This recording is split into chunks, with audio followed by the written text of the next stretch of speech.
Madeleine Albright was the first female Secretary of State ever in the United States. Scotland created its parliament after a referendum.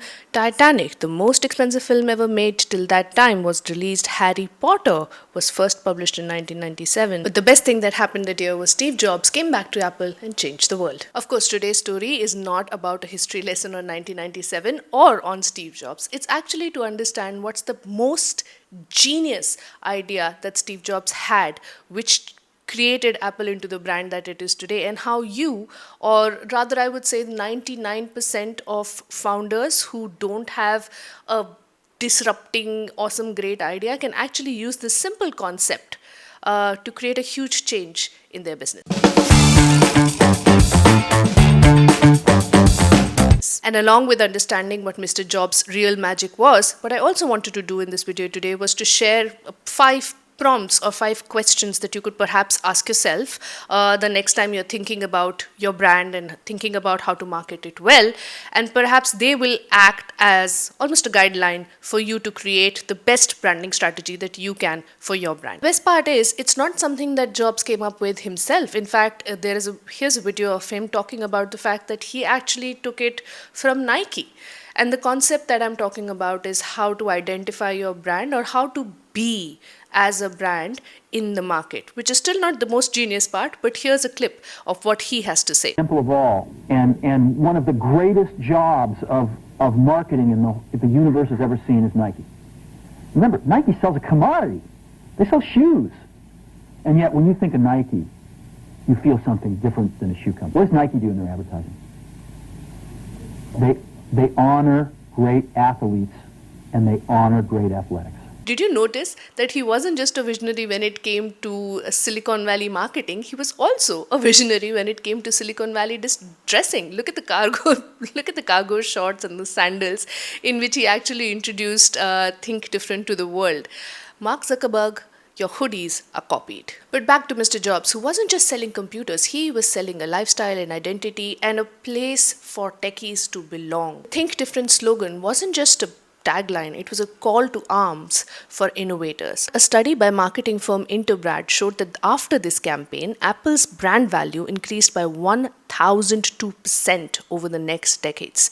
By 2018, iPhone had become a symbol of your wealth and your elite status. In fact, there was a marketing study done by the National Bureau of Economic Research, and they found that iPhone ownership was the most reliable predictor of being in the top quartile of income in the US. Now, before I get to the genius part, I'm testing out some proportion of radical honesty. You know it and I know it, so might as well just say it. I'm here because I want to create a personal brand for myself on YouTube, and one of the key ways that I can do that is by subscribers. If you think that you have found value in anything that I had to say up until now, I would love it if you could just go ahead and hit that subscribe button, and then we can go move along. Aha! You're still here, which means you do want to know what the secret sauce was. So let me share it with you. Why are we talking about anything else? I think that the most important decision that he took was that he launched a product which was for the next wave of wealth creators, and not people who actually had the money right now, which was largely traditional business owners and Wall Street.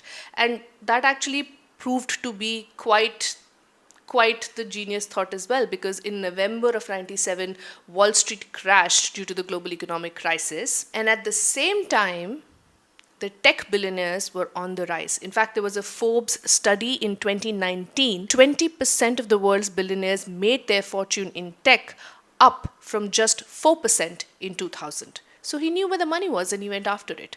Another great thing that he did, of course, was that he cut down the fat. He removed 70% or 80% of all the products that were there in 97. And he combined this focused attention on the right kind of market with also a focused attention on the right kind of product. For a company that had been struggling financially up until 97, using the resources in the right way helped them create laser sharp focus, which eventually led to the creation of a product like the iPhone. If you belong to the majority percentage of founders or would-be founders who want to create a difference in this world, who want to create and sell a product which gives value to their customers, but probably don't have either the genius of Jobs or a great disruptive idea which can simply change the world. What you could do instead is to look at the next wave of wealth creators, identify what are the problems that they might be facing, or what are the products that might get their attention and they will become the first early adopters for you, and how you can be the one to solve it. So, the first question that I would like you to ask yourself is, who is my ideal customer in the next 5 years? Not today, not the people who are already buying. It's great to do that whole addressable market and serviceable market and figuring out what my exact customer is. But if that has not worked out for you till now, could there be a possibility in trying to identify who are the target customers that you would like to attend in the next 5 years? The second, very, very simple but so genius in its simplicity idea is, what does my brand represent? Apple did not go around asking people, are you different?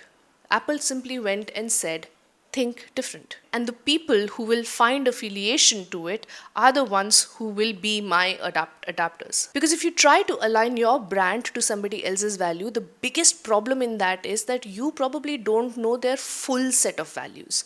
You might know the ones that are very obvious and apparent, but you would not know what lies behind the curtain. And therefore, it'll always be a game of hide and seek, if you will. How about being absolutely crystal clear in your language?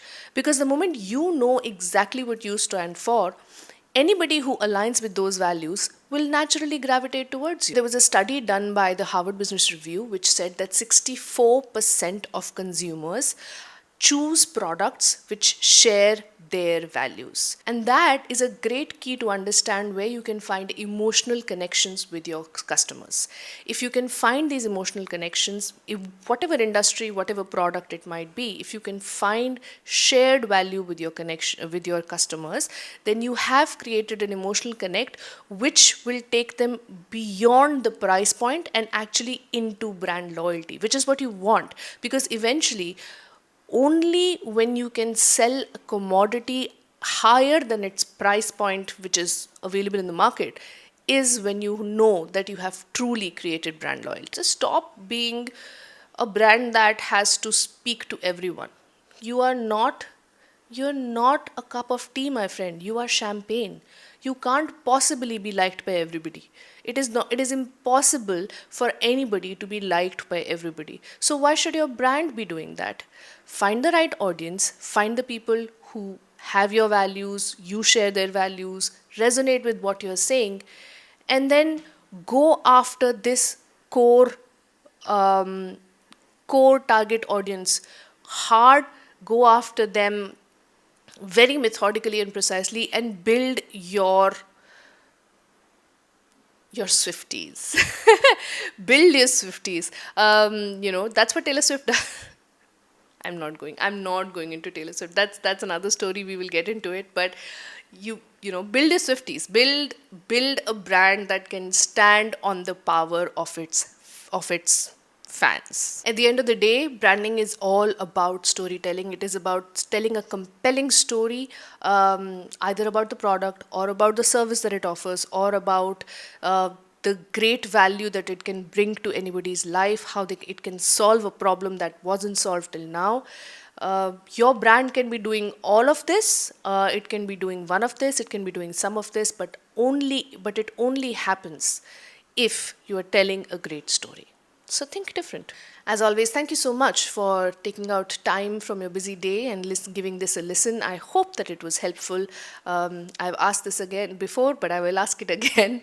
Kindly do take the time, subscribe. It's a little click that you have to do. Subscribe to my channel. It gives me a lot of motivation when I see other people finding value in what I have to say. And if there is anything that you would like me to incorporate, any other story that you would like me to talk about, any other idea that you might have that I should probably talk more, I would love to hear from you. Thank you. Bye-bye.